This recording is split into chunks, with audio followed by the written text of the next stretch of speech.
اعوذ باللہ من الشیطان الرجیم بسم اللہ الرحمن الرحیم الحمد للہ رب العالمین الصلاۃ والسلام علی اشرف الانبیاء والمرسلین وخاتم النبیین وآلہ الطیبین الطاہرین المعصومین المظلومین اللہم صلی علی محمد وآل محمد سیدنا و نبینا و شفیعنا و طبیب قلوبنا ابی القاسم محمد اللہم صلی علی محمد و آل محمد وعجل فرجہم اجمعین۔ اپنے امام زمان کو پکارتے ہیں، یا حجت اللہ، یا سفینۃ النجات، یا عین الحیات، یا وارث خون حسین، این الطالب بدم المقتول بکربلا، این الطالب بدم المقتول بکربلا، یا صاحب الزمان و مولانا انا توجانا واستشفانا وتوسلنا بکا الی اللہ وقدمناک بین یدی حاجاتنا یا وجیہا عند اللہ اشفع لنا عند اللہ یا وجیہا عند اللہ اشفع لنا عند اللہ۔ مولا پیاس بہت طولانی ہو گئی، کب آپ کے چشمے سے سیراب ہوں گے، کب صبح و شام آپ کے ساتھ گزرے گی۔ یہ دہر، یہ کائنات انتظار میں ہے۔ آئیے مولا، کربلا کی ہر ماں انتظار میں ہے۔ یہ صف عزا مجالس جلوس و ماتم بصورت احتجاج ہر عزادار انتظار میں ہے۔ احسان ہے اس پروردگار کا جو مالک ہے، علی کل شیء قدیر ہے، آنکھوں سے کی گئی خیانتوں سے واقف ہے، دلوں میں آنے والی بے ایمانیوں سے آگاہ ہے۔ احسان ہے اس رب العالمین کا کہ جس نے ہمارے لیے دین و دنیا کا انتظام بہت بہترین اور مکمل کیا۔ احسان ہے رب کائنات کا کہ جس نے ہمیں گناہان کبیرہ اور صغیرہ کی بخشش کے لیے، حاجات کی قبولیت کے لیے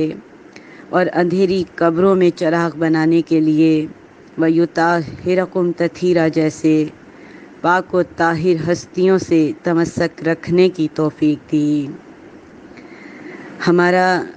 سلام ہے اس مہر سپر کرامت پر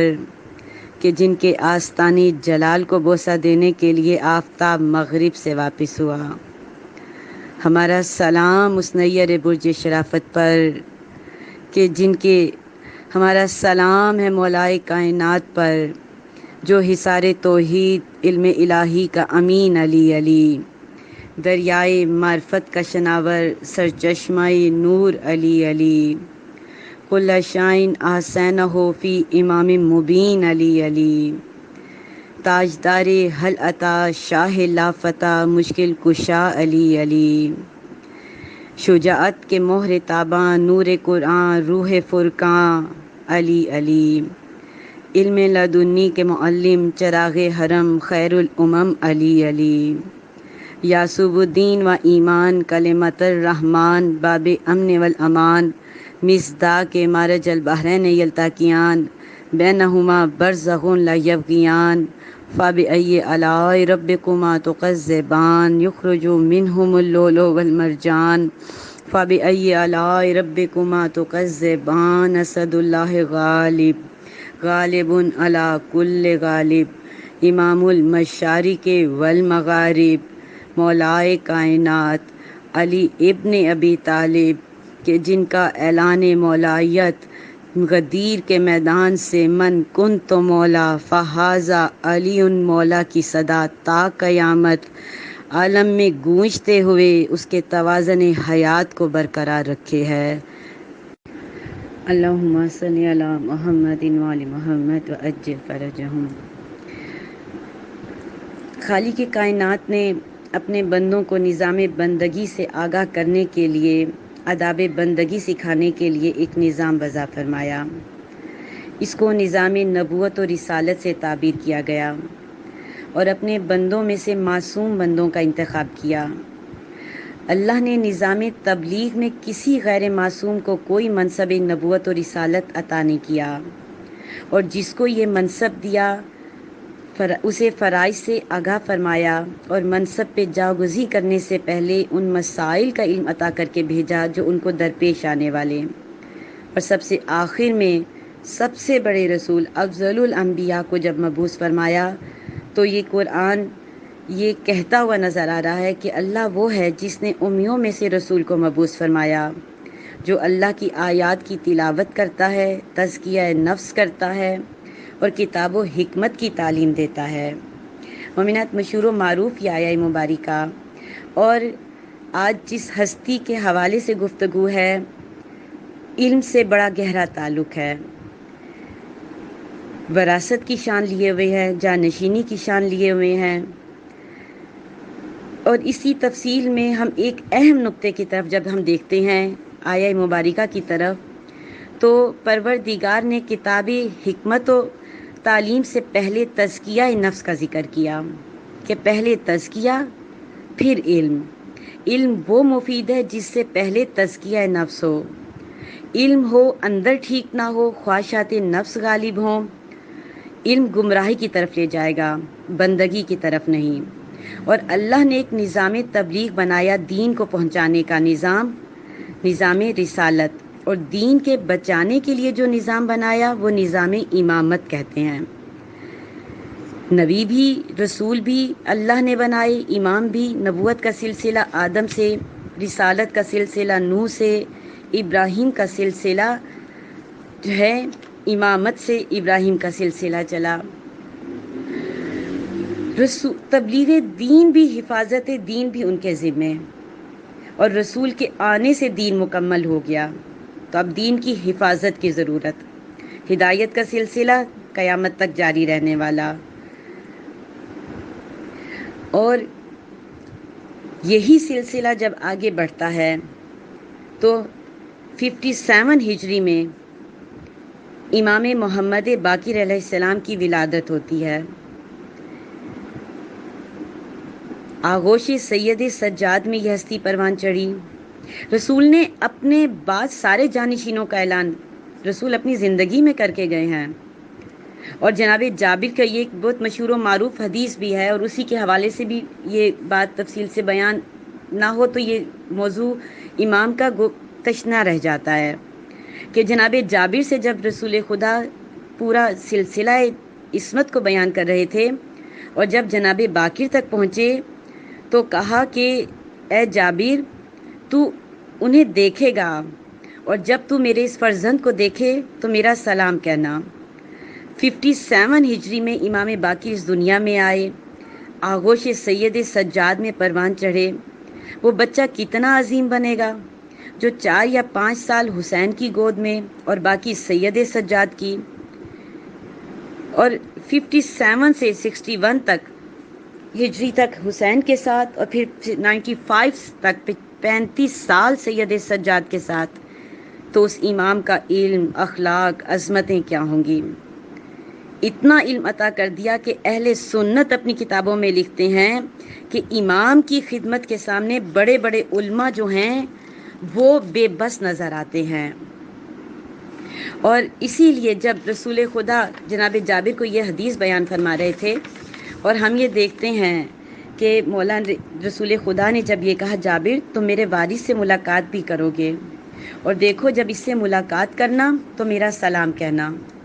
زمانہ گزرتا گیا، رسول خدا نے انتقال فرمایا۔ ایک عرصے کے بعد مولائے کائنات کے بعد امام حسن مجتبیٰ کے بعد سید الشہداء کے بعد سید سجاد کہتے ہیں کہ جابر کا یہ عالم کی آنکھوں کی بینائی زائل ہو چکی تھی، ضعیف ہو چکے تھے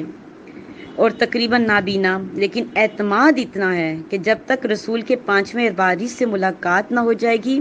اس وقت تک حضور کا سلام نہ پہنچا دے، موت آ نہیں سکتی۔ اسی انتظار میں کبھی مسجد پیغمبر میں آ کے بیٹھتے، کبھی مدینے کی گلیوں میں یا باکر کی آوازیں بلند کرتے۔ عالم یہ تھا کہ سننے والے جابر کو دیوانہ کہنے لگے اور عوام کا خیال یہ تھا کہ ضعیفی کی وجہ سے دماغ صحیح کام نہیں کر رہا، اور اسی طرح یا باکر کا نعرہ لگا رہے ہیں۔ کسی نے پوچھا جابر کسے تلاش کر رہے ہو؟ جابر نے کہا پیغمبر نے اپنے 5ویں وارث سے ملاقات کی خبر دی ہے، اسی کی جستجو کر رہا ہوں۔ لوگوں نے کہا جابر تمہیں کیا ہو گیا؟ یہ تمہارا انداز عجیب و غریب ہے۔ جابر نے کہا کچھ صحیح، جب میرے حبیب نے کہا ہے تو ملاقات ضرور ہوگی۔ لوگ مذاق اڑاتے، دیوانہ کہتے، جابر اپنا نعرہ لگاتے رہتے، دل کو یہ اطمینان۔ اور مومنات یاد رکھیں کہ مومن اور ولایت کے ساتھ جڑنے کی سب سے بڑی پہچان یہ کہ یقین ان ہستیوں پر جو ہے مستحکم ہوتا چلا جاتا ہے، اور دل کو یہ اطمینان رہا ان کا کہ لوگوں کے مذاق اڑانے سے بیان پیغمبر غلط نہیں ہو سکتا، اور ان کے دیوانہ کہنے سے کوئی دیوانہ ہو نہیں سکتا۔ ان کا کیا بھروسہ، یہ تو کل حضور کو بھی دیوانہ کہہ رہے تھے معاذ اللہ، اور جب امت امامت کے سلسلے میں سرکار پہ ہذیان کا الزام لگا سکتی ہے تو میری کیا حیثیت۔ تلاش جاری رہی۔ ایک دن کہتے ہیں کہ امام باقر سے ملاقات ہو گئی۔ فرمایا جابر کسے تلاش کر رہے ہو؟ وہ میں ہی ہوں۔ کہتے ہیں جابر نے کہا، مختلف روایتیں ہیں، بعض نے کہا کہ جابر نے امام کے وجود کو ہاتھ لگا کر کبھی آنکھوں پہ کبھی جو ہے چہرے پہ ہاتھ پھیرتے تھے، اور پھر امام سے کہا کہ ذرا چلیں، اور کہتے ہیں کہ کہا یہ وہی علامت ہے جو حضور نے بیان کی، یہ وہی انداز ہے، وہی گفتگو، وہی رفتار، وہی گفتار ہے جو سرکار دو عالم کا تھا۔ تو آپ نے فرمایا جابر وہ سلام کیوں نہیں پہنچاتے جو میرے جد نے بطور امانت میرے پاس محفوظ کرایا تھا، تمہارے پاس محفوظ کرایا تھا۔ سبحان اللہ۔ جابر نے عرض کی کہ فرزند رسول میں اسی سلام کے لیے تو آپ کو تلاش کر رہا تھا۔ یہ کہہ کر پیشانی اقدس کو بوسہ دیا۔ اب یہ معمول ہو گیا، روزانہ امام کے در پر حاضری دیتے، امام سے استفادہ کرتے، کہاں جابر کی ضعیفی، کہاں امام کا بچپنا۔ لیکن جابر نے علوم و کمالات حاصل کر کے واضح کر دیا کہ علم و سین سن و سال کا پابند نہیں ہوتا،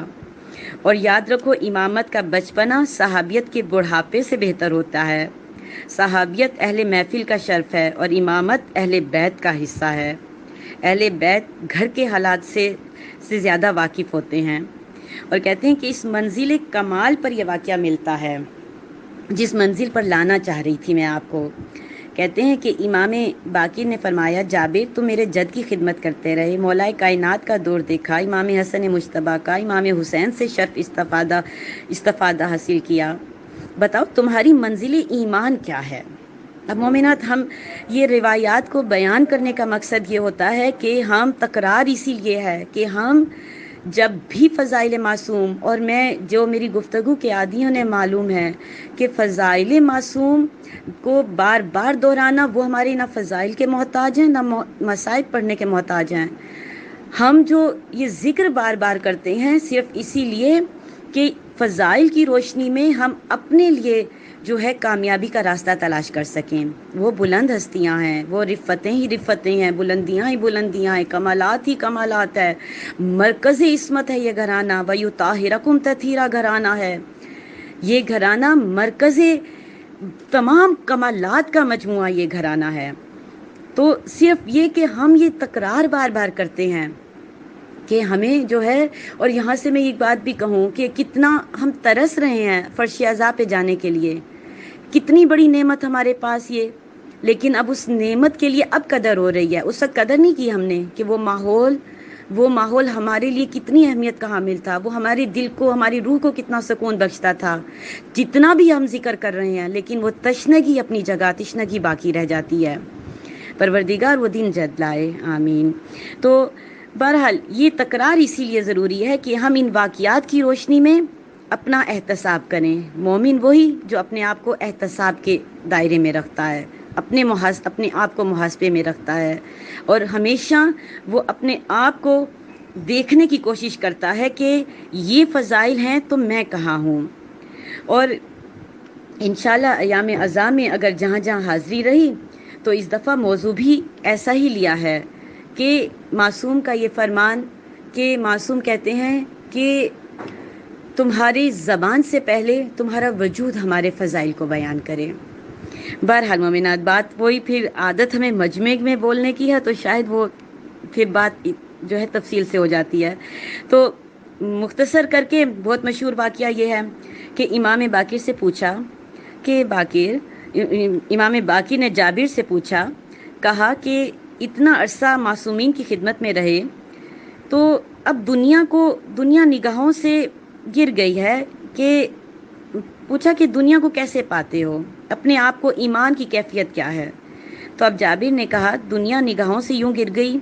کہ غربت کو دولت سے بہتر، ضعیفی کو جوانی سے بہتر، مرض کو صحت پر ترجیح دیتا ہوں،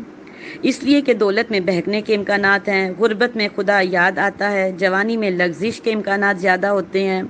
ضعیفی میں انسان موت کو یاد کرنے لگتا ہے، صحت کو بھول جاتا ہے،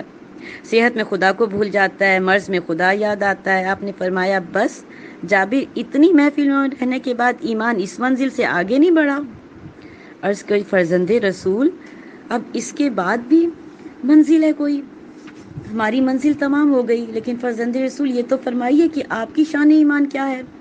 آپ حضرات کی معرفت کا کیا ہے؟ تو اب امام کے جواب کو عرض کرنے سے پہلے ایک فکرہ کہ اگر یہ سوال ہمارے سامنے آتا تو ہم اتنا بھی کہہ سکتے جتنا جابر نے کہا؟ خدا کی قسم ہم اظہار ایمان میں مبالغہ بھی کرتے ہیں تو شاید اتنا بلند جواب نہ دے سکتے جتنا عظیم جواب جابر نے دیا تھا۔ ہم تو تصور بھی نہیں کر سکتے تھے کہ کوئی انسان غربت کو دولت پر ترجیح دے، مرض کو صحت پر ترجیح دے، ضعیفی کو جوانی پہ۔ تو بہرحال تو کہتے ہیں کہ لیکن امام نے اسے ناکافی کہہ دیا۔ اب آپ خود تصور کریں جابر کے دل پر کیا گزری ہوگی، جابر کے علاوہ کوئی دوسرا انسان ہوتا تو اس کے دل پر کیا گزرتی۔ یہ جابر کا ظرف تھا کہ جانتے تھے کہ اہل بیت اور اطاعت رسول کا مرتبہ صحابیت سے بلند تر ہوتا ہے، اور ان کے پاس کوئی منزل ایمان ایسی ضرور ہوگی جس پر دوسرے افراد امت فائز نہیں ہیں۔ اس لیے عرض کی فرزند رسول وہ منزل ایمان کیا ہے جس پر آپ فائز ہیں؟ تو امام نے فرمایا جابر تمہارے ایمان میں نقص یہ ہے کہ تم نے اپنے حالات کا فیصلہ خود کر لیا، اللہ اکبر، اور یہ کہہ دیا کہ میں، مومنات یہی اس میں کو اگر جس دن ہم نے سمجھ لیا نا اور اپنی زندگیوں سے نفی کر دیا تو اسی وقت ہم منزل شعور و آگہی کو طے کرتے ہوئے منزل مقام بندگی کی طرف سفر شروع ہو جائے گا۔ تو امام بھی یہی کہہ رہے ہیں کہ تم نے حالات کا فیصلہ خود ہی کر لیا اور یہ کہہ دیا کہ میں غربت کو ترجیح دیتا ہوں، میں ضعیفی کو، میں مرض کو۔ جابر یہ میں کیا ہے؟ ایمان میں اس انا کی میں کی گنجائش ہی نہیں۔ یاد رکھو جب تک میں سلامت رہے گی ایمان کامل نہیں ہو سکتا، اور ہمارے اور تمہارے ایمان میں یہی فرق ہے کہ تم اپنی بہتری کا فیصلہ خود کرتے ہو اور ہم اس فیصلے کو رب العالمین پر چھوڑ دیتے ہیں۔ ہماری نظر میں نہ غربت بہتر ہے، نہ دولت، نہ صحت بہتر، نہ مرض، نہ جوانی، نہ ضعیفی۔ ہم تو اسی کو بہتر سمجھتے ہیں جسے پروردگار ہمارے حق میں بہتر سمجھتا ہے۔ سبحان اللہ۔ اللہم صلی علی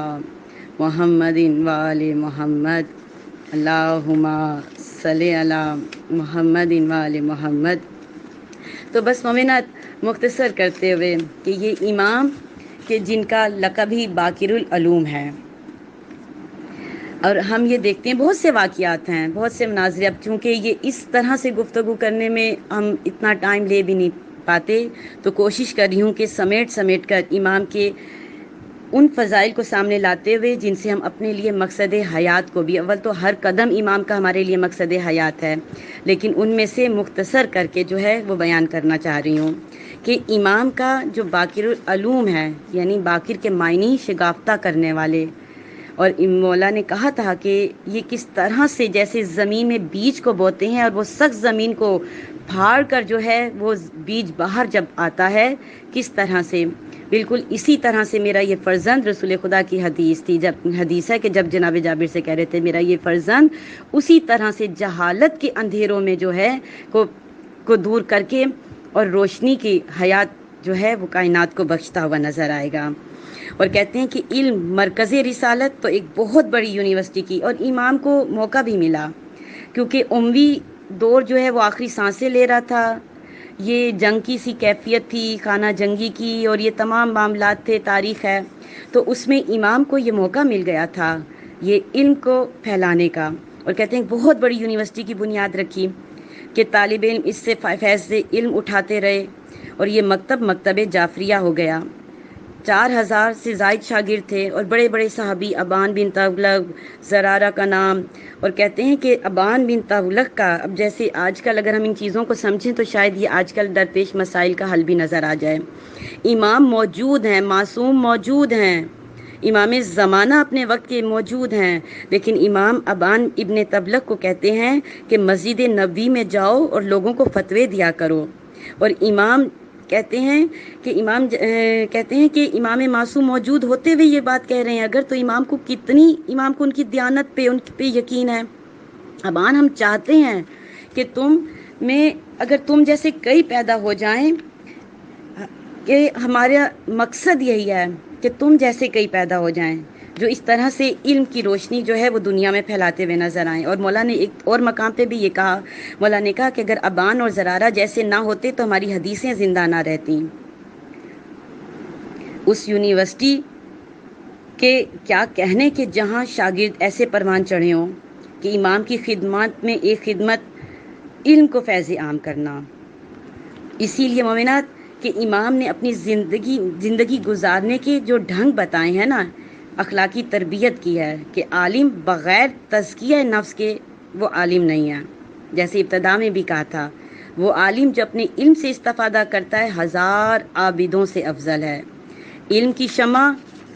جو جلائے وہ 1000 سجدے کرنے جو ہیں وہ اس پہ زیادہ فضیلت ہے۔ عالم عابدوں پہ فضیلت، عابد اپنی نجات کی فکر کرتا ہے، فکر میں نیکیاں کر رہا ہے، اور عالم اپنی نجات کے ساتھ معاشرے کی نجات کی۔ علماء کا مقام امام کی نگاہ میں کیا، عبادت گزار حساب ہوگا جنت میں، لیکن اب یہاں پر اس مقام پر مقام علم کا فضیلت کو دیکھیں کہ مولا عالم کے کا مقام کیا بیان کرنا چاہ رہے ہیں، کہ مولا کہتے ہیں عابد اپنا حساب دے کر جنت میں چلا جائے گا اکیلا، لیکن عالم جب اپنا حساب دے دے گا تو پھر اس کو روکا جائے گا۔ عابد اپنا حساب دے کر جنت میں چلا گیا، لیکن عالم ایسے نہیں، کہا جائے گا محشر میں نگاہ دوڑاؤ، جس نے تمہارے علم سے فائدہ اٹھایا ہے اسے بھی اپنے ساتھ لے کر جاؤ۔ شفاعت کا حق، یعنی جو بھی عالم جو اپنے علم سے نہ صرف خود فیض اٹھائے اور بلکہ اس کے علم سے دوسرے بھی فیض اٹھائیں، وہ اس مقام پر ہوگا کہ وہ دوسروں کی شفاعت کر سکا ہوگا۔ اور اسی لیے مومنات یاد رکھیں کہ امام کی زندگی پہ ہمیں یہ بہت سے واقعات ایسے ملتے ہیں کہ ایک اور چیز جو بیان کرنا چاہوں گی، اس سے پہلے امام کی علم کی بات ہو رہی ہے تو وہ ایک مشہور و معروف واقعہ بھی ہے امام کی زندگی کا، کہ کہتے ہیں کہ باقی علوم کی جو سند ملی ہے نا امام کو، کہ علم و فضل کا کیا عالم ہے، جہاں ساری کائنات مسائل کو حل کرنے میں عاجز ہو جاتی تھی، وہاں ارباب حکومت سر برے گریباں ہوتے تھے، دماغ چکرا رہے ہوتے تھے، ذہن معاف ہو رہے ہوتے تھے، جہاں اقتدار کی پیشانی پر پسینہ آ رہا ہوتا تھا، وہاں پہ یہ فرزند رسول سکون و اطمینان سے علمی مسائل کے حل کر رہے ہوتے تھے۔ دنیا کی امامتیں شاگردی کے لیے بے چین ہوتی تھی، اور اس میں حشام بن عبد الملک کے دور حکومت کا جو ہے یہ واقعہ بھی ہے، جب مکے کے راستے میں پانی نہیں تھا، بڑا مشہور واقعہ اور بڑا تفصیل سے اس کو بیان کیا گیا ہے تاریخ میں، کہ جہاں جہاں سے بھی کنواں کھودتے تھے پانیوں کے، حاجیوں کے لیے سیرابی کا تاکہ انتظام کیا جائے، کھدائی کا کام ہوتا تھا، لیکن جیسے ہی پانی نکلنے کے بجائے گرم ہوا نکلتی، سارے مزدور جھلس جاتے تھے، کوئی باہر نہ آ سکا، لوگ منتظر رہے، لیکن یہاں کہ پانی سے ڈول جو ہے وہ مٹی سے بھر جاتا تھا پانی کے بجائے،